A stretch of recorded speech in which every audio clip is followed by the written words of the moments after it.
Well, quite why some countries in Europe, quite why the European Union seem to be so intent on destroying agriculture and farming, I have no idea. You would have thought self-reliance, independence, resilience as a nation, of course, with agriculture a huge part of that would be very important. But you've seen the Netherlands give it a good go in terms of trying to destroy agriculture.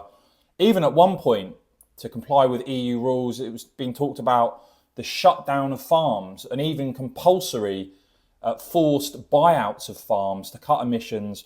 And such was the backlash and disgust at this prospect in the Netherlands that the Farmer Citizen Movement, a Dutch farmers' party, actually won an election.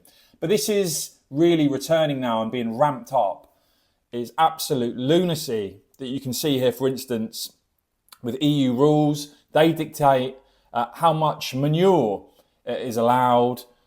And you've now got Dutch farmers threatening a summer of protests because of new nitrogen restrictions that will put farmers out of business. And so what we've seen in terms of the Netherlands is Dutch farmers, for some reason, dairy farmers, being paid to get rid of dairy cows to cut ammonia, greenhouse gas emissions and manure production. And at the same time, Dutch farmers now also facing these massive nitrogen emission cut plans. The government seem very happy to go ahead with this. They're not going to look to water this down at all.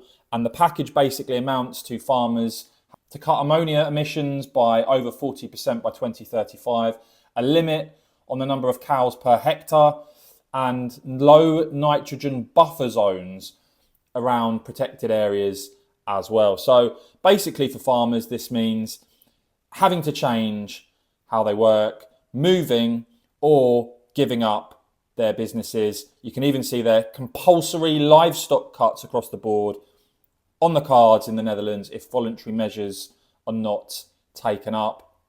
And this all comes back to ultimately this insane so-called green agenda, EU rules. And so, yeah, farmers in the Netherlands facing a pretty bleak outlook going forward. But please do let me know your thoughts on all that in the comments below. Please do whack this video a quick thumbs up. And of course, as ever, cheers for watching.